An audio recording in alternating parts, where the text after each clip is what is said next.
Assalamualaikum warahmatullahi wabarakatuh. Salam sejahtera buat kita semua.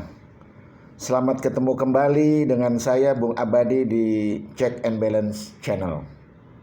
Di channel Check and Balance ini kami akan hadirkan tokoh-tokoh atau narasumber yang berkompeten di bidangnya, yang diharapkan bisa memberikan update analisis terkini terkait fenomena yang ada di pemerintahan ataupun di masyarakat kita. Para netizen sekalian, kali ini kita akan berbincang-bincang dengan seorang advokat senior yang sudah berpraktek sejak tahun 1986, yang saat ini juga menjabat sebagai Presiden Kongres Advokat Indonesia. Beliau bernama Bung Muhammad Yuntri, sarjana hukum, magister hukum. Bung Yuntri, beberapa hari lagi kan akan dilantik Presiden terpilih Bapak Prabowo Subianto untuk periode 2024, periode 29. Nah, Bung Yuntri, bicara prediksi Indonesia 5 tahun ke depan, kira-kira apa pandangan dan harapan Bung terhadap kepemimpinan Pak Prabowo? Ya, Bung Amadi, selamat pagi. Kedatangan pemimpin baru kita, ini Pak Prabowo Subianto, kita berharap lebih baik ya kondisinya sebagai pembawa perubahan, ya, anti klimaks dari kondisi era Pak Jokowi, terutama sekali dalam hal masalah ekonomi, ya. Utang luar negeri lebih dari 10.000 triliun, PHK di mana-mana, daya beli masyarakat menurun, ya, dan lain-lain. Di bidang peranata hukum dan juga penegakan hukum juga sangat carut marut. Bahkan Presiden Jokowi pun dengan semudahnya itu melabrak peraturan hukum, konstitusi, bahkan TMPR dan sebagainya. Dan terciptalah kondisi yang carut marut saat ini seperti yang kita terlihat saat ini. Jadi harapan kita kepada Pak Prabowo itu sangat besar sekali. Nah, harapan bahwa beliau bisa sebagai satu peningit, sehingga harapan masyarakat habis gelap terbitlah terang. Itu gambaran ke depan. Oke Pak, sebenarnya apa penyebab utamanya dan harus bagaimana menurut Bung Yuntri? Ya, kondisi saat ini kita harapkan sosok ya daripada seorang presiden. Presiden Indonesia itulah nomor satu, dan boleh katakan apapun kebijakannya itu akan mengikat dalam dan luar negeri. Sehingga figur beliau ini diharapkan bisa selain pemersatu bangsa, modal perubahan, sebagai pemegang amanah untuk mensejahterakan rakyat Indonesia, sebagaimana amanah dalam pembukaan Undang-Undang 45 dan lain-lain. Tapi anehnya, dari dulu sampai saat ini,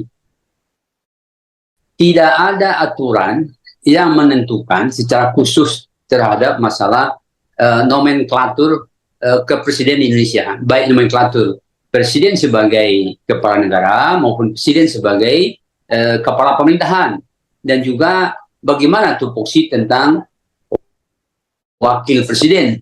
Kalau seandainya presiden berhalangan sementara atau tetap akan digantikan oleh wakil presiden.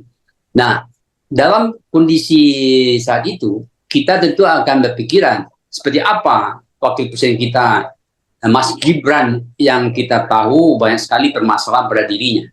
Nah, di dalam kondisi sistem pemerintahan presidensial, jabatan presiden sebagai kepala negara dan sebagai kepala pemerintahan itu satu. Sementara pembagian tugas tidak jelas. Kalau beliau bertindak sebagai kepala negara, itu ada semestinya dan itu mempunyai hak privilege ya, dan immunity. Kalau di luar negeri kepala negara itu seperti di negara monarki, mereka ada adagium yang mengatakan the king can do no wrong. Beliau hanya diberikan fasilitas, imunitas dan privilege. Akan tetapi kondisi beliau sebagai presiden, sebagai kepala pemerintahan, itu hanya sebagai koordinator eksekutif, membawa menteri-menteri dan juga badan-badan lembaga negara di bawah menteri itu. Nah, itu kan itu beliau sebagai presiden, sebagai kepala pemerintahan, sejajar dengan lembaga-lembaga lainnya, DPA, BPK, Mahkamah Agung, DPR dan sebagainya. Tapi kalau seandainya beliau sebagai presiden itu melebihi di atas yang lainnya. Beliau bisa menyatakan perang, beliau bisa menerbitkan perpu kondisi yang genting, atau memberikan ya abolisi, amnesti, gerasi, rehabilitasi. Ini adalah kekuasaan di bidang yudikatif.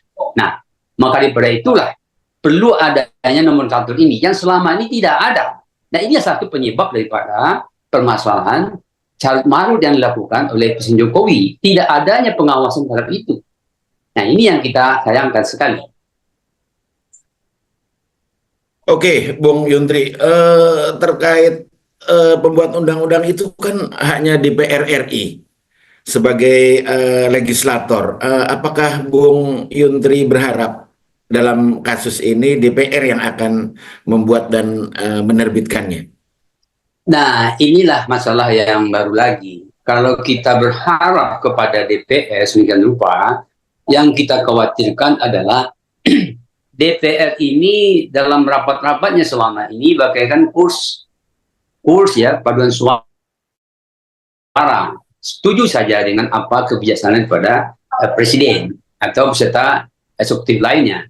Karena ini sebabnya salah satunya adalah dominasi atau terkooptasinya anggota DPR oleh kepentingan fraksi maupun kepentingan ketua-ketua partai. Di mana ketua partai ini sendiri sudah ada kerjasama dan saling mendukung ya kepemimpinan presiden yang ada, menjamin keberlangsungan dan tidak ada impeachment tengah jalan sampai berakhirnya jabatan presiden tersebut.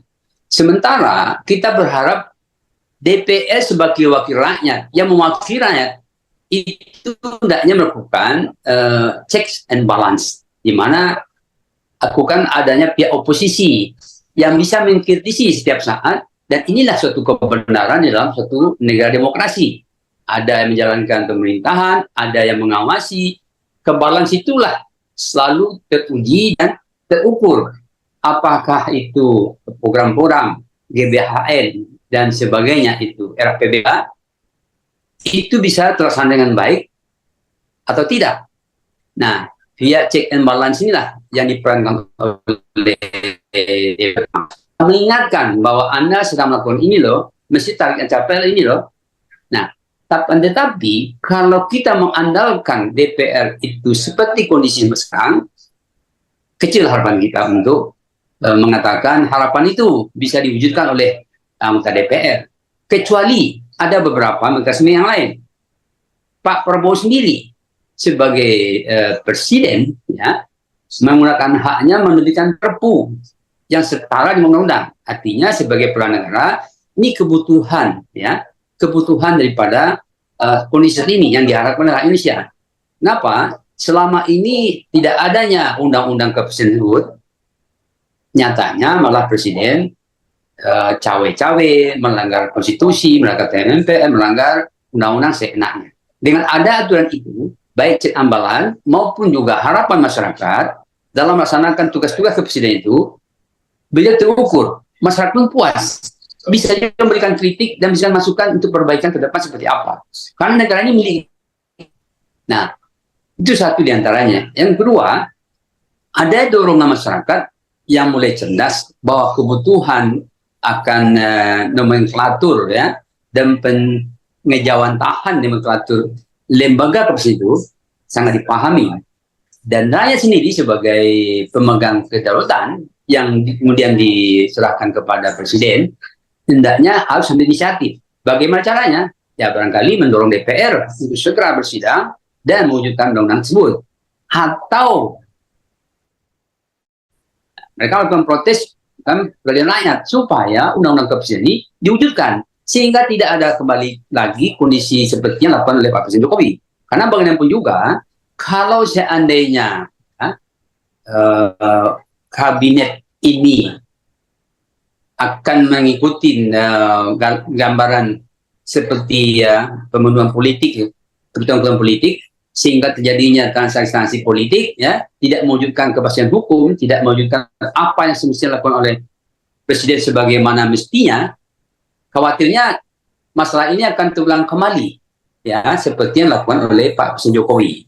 Itu, jadi harapannya kecil kalau seandainya kita berharap kepada DPR, kecuali ada perubahan kondisi-kondisi yang memang kita harapkan bersama, baik oleh Pak Prabowo menerbitkan Perpu, maupun kita dorong fraksi-fraksi di DPR untuk mewujudkannya, atau ada peran rakyat yang mendesak adanya nomenklatur dan mewujudkan undang-undang kepresiden. Demikian.